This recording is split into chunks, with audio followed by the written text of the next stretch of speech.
이항영의 뉴욕앤서울 이항영 전문위원 먼저 만나겠습니다. 위원님 나와 계시죠? 네, 안녕하세요. 이항영입니다. 예, 말씀드린 것처럼 파월 의장의 발언이 가장 관심사였고요. 다소 좀 전향적인 발언들을 하면서 미국 주가가 급등을 했습니다. 그 양상하고 어떤 게 좀 올랐는지 말씀해 주십시오. 네, 정말 주시장에 정신이 없습니다. 흔히 여기서 변동성이 커져 있는데요.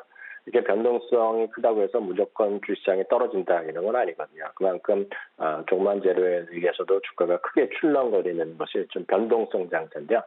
정말 변동성 장세가 어떤 것인지를 여실하게 보여주는 흐름이 지금 이어지고 있습니다.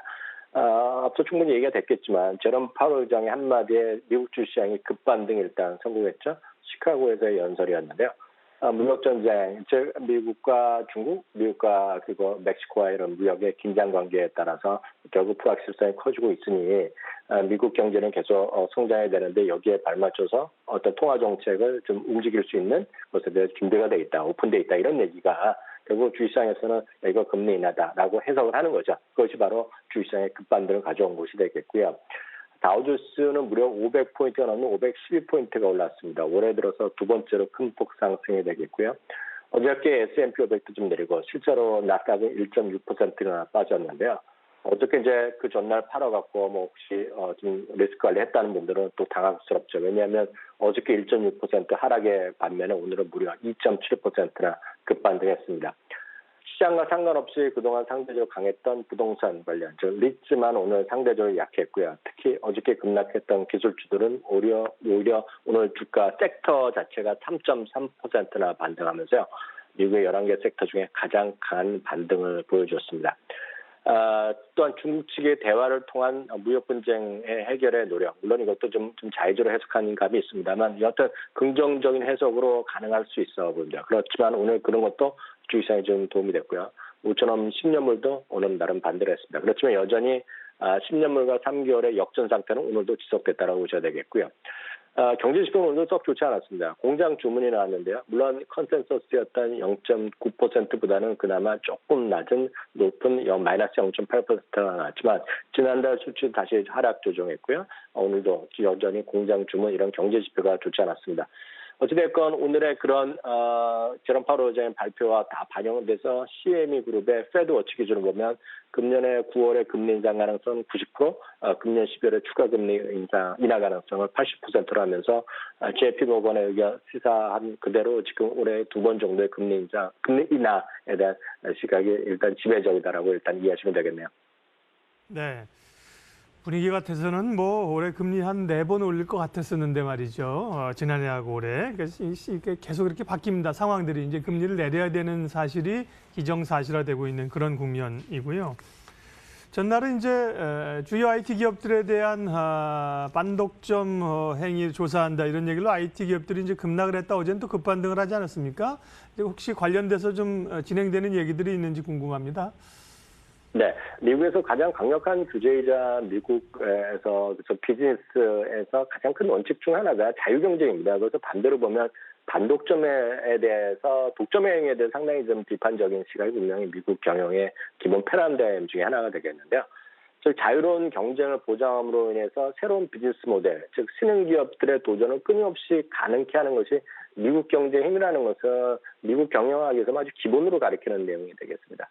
예를 들어서 이런 거죠. 아마존이 기존 서점과 오프라인 상점을 없애면서 파괴하면서 새로운 것들, 즉 파괴적 혁신했던 것도 그런 밑바탕이 있다는 것이 되겠고요. 페이스북과 구글은 뭐를 파괴했냐면 기존 광고와 기존의 매체를 파괴시켰죠.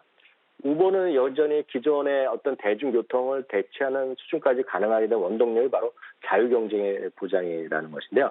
이제 이들 스스로가 너무 거대해지고 다양한 일을 하기 때문에 규제 목소리가 자연스럽게 있는 것입니다.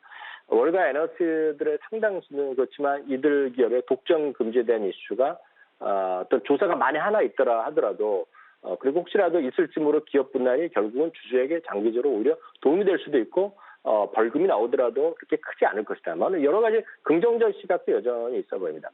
대표적으로 주시장에 딱 상관이 없는 분이지만 우리 독서 책에서도 서점에서 꽤 많이 팔린 책이 하나 있습니다. 플랫폼 제국의 미래라는 책이 있습니다. 영어 원서로는 더4라는 제목이 되겠고 저도 사실 이거를 방송에서 몇 번 인용해 드렸는데요. 뉴욕 대학교 경영학회 스캇 캘러웨이라고 엄청 또 유명한 교수가 있는데요. 이 양반은 워낙에 이들 기업의 어떤 분할을 수년째 강조해 왔고요. 특히 이런 얘기까지 그 책에 보면 이런 얘기가 있습니다. 창의적 기업가와 그 소위 능력 있는 경영인간의 차이가 있다는 거죠. 예를 들어서 이런 거죠. 예를 들어서 일론 머스크가 워낙 창의적인 기업가 정신이 있지만 경영인으로서의 자질에 대해서는 회의적 시각도 있고 저커버드도 뭐 그럴 수 있다는 얘기를 비판적 시각이 있다는 것입니다. 그리고 미국 기업은 스피노프와 분할의 역사가 미국 기업의 원동력이라는 얘기를 하고 있고요. 특히 우리나라에서 비판적 시각이 많이 있을 수 있겠지만 소위 거대 복합 기업이라고 얘기하는데요. 그런 복합 기업이 제대로 역할을 할 수 없다라는 걸 비판적 시각. 오히려 주주들로 하여금 이들 기업에 끊임없이 기업 분할을 요구한다라고 할 정도가 있다는 거죠. 그만큼 다양한 시각이 있는 것이 미국 기업 환경이다라고 이해하시면 되겠습니다. 예. 주목해서 좀 봐야 될 단기간에 끝날 사안보다는 역사적인 또 경험도 있고요. 조금 봐야겠습니다. 뉴욕 증시 특징주 국내 증시 또 연관 질만한 기업은요?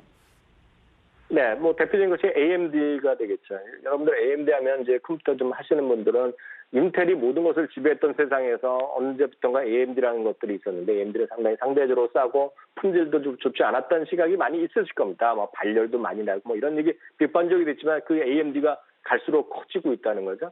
얼마 전에 그래픽이라든가 인공지능 칩 분야에 대해서 새로운 모델이 잇따라 출시했고 그런 걸 긍정적이고 인텔의 마켓셔를 야금야금 뺏어간다는 얘기를 많이 하고 있습니다.